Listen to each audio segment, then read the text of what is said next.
네, 안녕하세요, 여러분들. 역사는 최태성. 자, 우리가 지금 이제 일제강점기를 지금 들어가고 있는데요.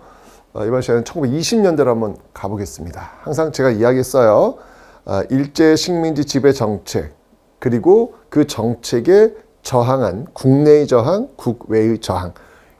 요거를 1910년대, 20년대, 30년대 이후로 나누어서 똑같은 패턴대로 공부하시면 일제강점기는 끝.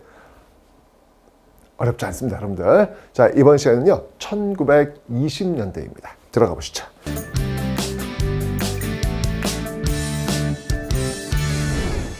자, 여러분들 1920년대는요, 1910년대와는 전혀 다른 모습이 보입니다. 뭐 본질적으로는 다른 모습은 아닌데요. 보여지는 모습이 그렇다는 거예요. 그 계기는 뭐였냐면, 바로 이 3.1운동. 3.1운동이었습니다. 이 3.1운동이 굉장히 결정적인 어떤 계기가 되었죠. 그러니까 일제로서는 1910년대 무단 통치를 하면서 이렇게 찍어 누르면 되는 줄 알았어요. 그럼 이제 조선인들은 그냥 잘 따라오겠지라고 이제 판단했던 거예요. 그런데 3.1운동을 터지면서 이게 전 국민적 어떤 그 저항에 부딪히니까 와, 이렇게 찍어 누르는 것만으로는 안 되겠구나라는 판단이 든 겁니다. 그러면서 이제 통치 형태를 바꾸게 되는 것이죠. 그래서 소위 문화통치라 그래요. 소위 문화통치. 뭐 말은 뭐 좋아 보입니다. 그죠? 앞에 있었던 무단보다는 확실히 문화통치 좀 있어 보이죠. 근데 이제 본질적으로 보면 이건 굉장히 기만적인 통치술에 불과합니다. 자, 내용을 한번 보도록 하겠습니다. 우선 1910년대를 대표한 게 헌병, 그죠? 헌병이었고 태형이었고 칼찬 교사의 모습이라고 제가 설명을 드렸잖아요. 그죠? 자, 그 헌병 경찰, 폭압적인 어떤 그런 모습들이었는데 이제 지금처럼 원래대로 민간인들은 헌병이 상대한 게 아니라 그냥 보통 경찰들이 상대하는 모습으로 바꿉니다. 아무래도 이제 이런 분위기 속에서 1910년대 모습과 좀 다른 모습이 나올 수 있겠죠. 헌병 너무 무서웠지 않습니까? 그죠?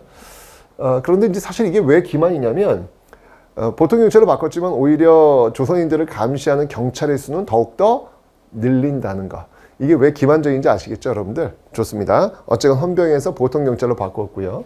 그 다음에 이제 사실 1910년대는요, 언론 출판 집회 결사의 자유가 없었어요. 없었는데, 요걸 좀 일부 허용을 하면서 드디어 한국인이 운영하고 있는 신문사가 등장을 하게 됩니다. 1920년대. 그 신문이 바로 조선일보와 동아일보입니다. 여러분들이 지금 보고 있는 신문, 조선일보, 동아일보. 그게 바로 여기서부터 출발을 하게 되는 겁니다. 1920년대 이들이 다 3.1운동의 어떤 영향 속에 나온 거예요. 3.1운동 속에서 뭔가 언론 출판 집회 결사의 자유를 조금은 좀 이렇게 열어줄 필요가 있겠다는 판단이 들어가지고 그 결과 조선일보라든지 동아일보 이런 어떤 신문사들이 등장을 하게 되었던 겁니다. 근데 뭐 이것도 역시 기만이에요. 왜냐면 비록 한국인이 운영하는 신문사를 허용을 했지만 여기에 대한 어떤 검열이라든지 말 안 들으면 그냥 뭐 정간이라든지 뭐 이런 것들을 그냥 마구마구 하기 때문에 어떤 날 신문은요, 신문은 신문인데 그냥 페이지 반이 그냥 허옇게 그냥 아무 글씨도 쓰여져 있지 않는 허연 상태로 나옵니다. 왜? 지워버린 거예요. 이런 거 신문 기사 나간다면 안 되겠다고 해가지고 지워버린 거죠.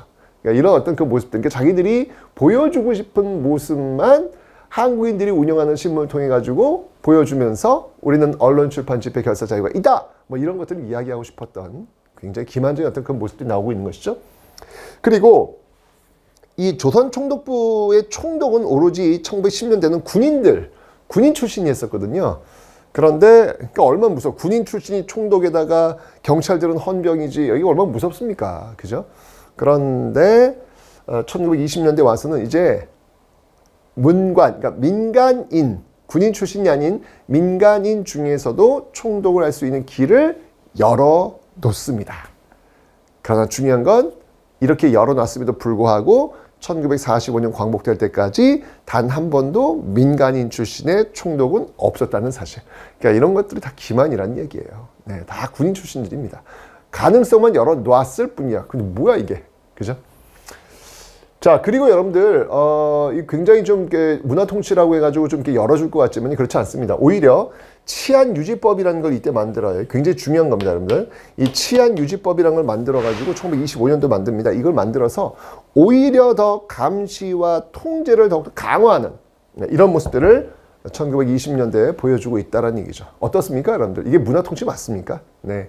뭐, 저는 예쁘게 포장한 무단 통치가 아닐까라는 생각이 들어요. 보여지는 모습은 좀 그럴싸하지만 그 속을 이렇게 들여다보면 무단 통치 그 이상의 이런 어떤 통제를 가하는 어떤 그런 모습들이 지금 나타나고 있는 게 아닌가라는 생각이 듭니다. 이 어쨌건 간에 1920년대의 모습이었고 3.1운동의 결과 뭔가 좀 다른 모습을 보여줄 필요 속에서 이런 어떤 교묘한 장치들이 만들어지고 있음을 여러분들 기억하시면 되겠습니다.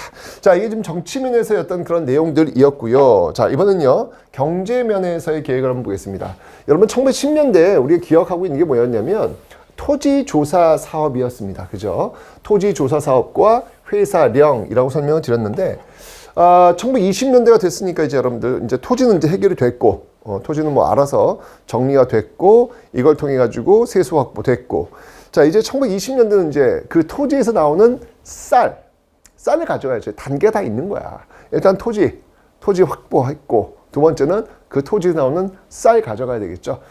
1920년대 그러니까 일본 본토 일본 내에서는요 사실은 쌀이 굉장히 부족해요. 왜냐면 일본의 자본주의는 굉장히 성장하고 있었기 때문에 성장하면서 이제 일본에서도 농민들이 도시로 오는 거예요. 그러니까 농사를 짓는 사람들이 부족해지니까 당연히 쌀이 부족해지겠죠. 그 부족한 걸 어디서 충당했다? 바로 조선에서 충당했다. 그래서 1920년대에는 바로 쌀을 많이 증산합시다. 쌀을 많이 생산합시다. 라고 하는 산미 증식 계획을 20년대에 단행하고 있는 겁니다.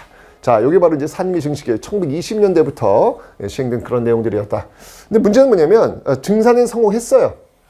뭐 비료라든지 또는 개간이라든지 또는 수리시설, 이거 저수지죠. 이런 것들을 통해 가지고 증산에 성공했어. 성공했는데 문제가 뭐냐면 증산한 만큼 이상으로 더 많이 가져가는 거예요. 뭐야 이거. 열심히 농사 지어가지고 생산량은 늘렸는데 오히려 늘린 생산량 플러스 기존의 것을 더 가져가면은 나는 열심히 일하고 더 굶어야 되는 이런 일이 벌어진 거예요. 1920년대는요.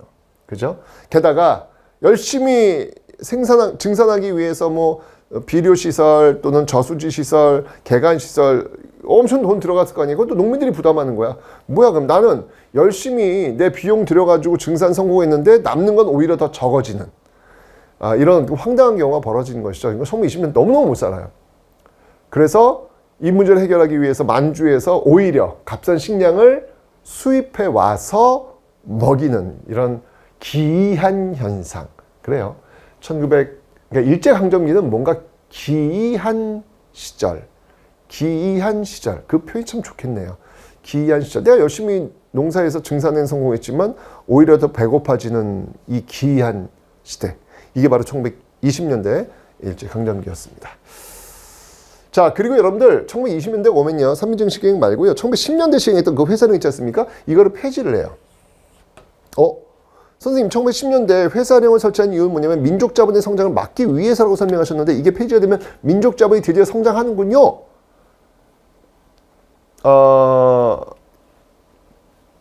뭐 그렇게 돼야 정상이겠죠. 그죠? 근데 제가 얘기했잖아요. 이 기이한 시대라고요. 그러니까 이 회사령을 왜 폐지했냐면 회사령은 여러분들 아시죠? 허가제가 아니라, 그러니까 신고제가 아니라 허가제하는 거예요. 조선 총독이 이제 허가를 내리는 거잖아요. 그런데 이제 1920년대가 되면 여러분들, 제가 아까 얘기했죠. 일본의 그 자본주의가 발달을 해요. 자본주의가 발달한다는 얘기 뭐냐면 그 내부에 자본, 그러니까 돈이 쌓이는 거야. 자본 축적이라 그래, 이걸. 돈이 쌓이는 거야. 그럼 이제 이 자본이 쌓이면 그 다음 단계는 뭐냐면 그 쌓인 돈을 가지고 다시 투자를 해요. 투자를 하는데 이제 드디어 그러니까 1910년대는 돈이 쌓일 때를 기다려야 됐기 때문에 그러니까 일본에서도 그 일본 자본이 조선으로 옮겨지는 것을 반대했어요. 그래서 회사령을 한 거야. 그러니까 일본 회사도 역시 마찬가지로 쉽게 조선에 들어올 수가 없었어. 일본 정부는 일본 내에서 돈이 쌓이기를 기다리고 있었기 때문에 이게 조선으로 빠져나가면 안 되잖아요. 그래서 회사령이라는 걸 만들어가지고 일본 자본도 조선에 들어갈 때는 허가를 해야 되는, 허가를 맡아야 되는 어떤 그런 상황을 만들었다는 이야기예요. 자, 그런데 1920년대가 되면요, 이 돈이 쌓였어요. 이제 일본 내 자본이 쌓인 거야. 이제 이 자본을 드디어 투자할 수 있는 길을 열어주려면 어떻게 해야 돼요? 1910년대 그 허가를 내주고 있었던 그 공장 세우고 뭐 이렇게 회사 세우는 거, 이걸 풀어줘야 되겠죠. 그래서 드디어 회사령을 폐지하게 되는 겁니다. 그리고 심지어는 관세도 폐지해요. 관세도 폐지해요. 자, 이렇게 되면서 일본 자본이 아주 마음껏 조선으로 들어올 수 있는 길이 열리게 된 겁니다. 열리게 된 겁니다. 마음껏 들어올 수 있는 그 길이 열리게 된 겁니다. 자, 그러면 물론 이 회사를 세우고 공장을 세우는 데 있어가지고 조금 길이 열렸기 때문에 조금은 우리 민족 자본도 회사를 세우는 데 도움이 되겠죠. 하지만 그건 여러분들 일본 자본이, 그 대자본이 와르르르 들어오면서 우리는 경쟁을 해야 되는 거야. 경쟁이 되겠냐고요. 1910년대 그렇게 위축된 민족 자본이 갑자기 그 대자본이 밀고 들어오면 경쟁이 되겠냐고요. 쉽지 않겠죠. 그죠? 게다가 관세까지 철폐했기 때문에 경쟁 자체가 어려운 어떤 그런 상황이 되는 거예요. 결국 이런 상황 속에서 국산품 애용 운동, 바로 이 물산 장려 운동이 나오게 되는 배경이에요. 그러니까 너무 막 일본 물건들이 막 들어오니까 야, 이거 국내에 물건 만드는 사람들 다 무너지는 거야. 어떻게 해요? 호소해야죠. 국민들한테. 우리 거 좀 싸주세요. 우리 좀 사주세요. 국산품 애용 운동. 그래서 1920년대 그래서 물산 장려 운동이 나오는 배경이 바로 이렇게 회사령 폐지, 관세 폐지 통해서 일본 자본이 물밀듯 들어오는 이런 배경 속에서 나오게 된 것이다 라는 것을 여러분들 기억해 놓으시면 되겠습니다.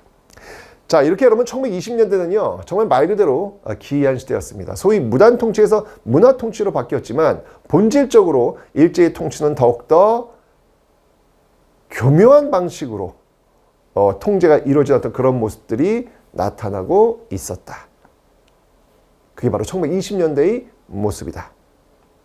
보통경찰로의 전환, 하지만 치안유지법의 제정, 산미증식계획, 그러나 더욱더 배고파지는 시대.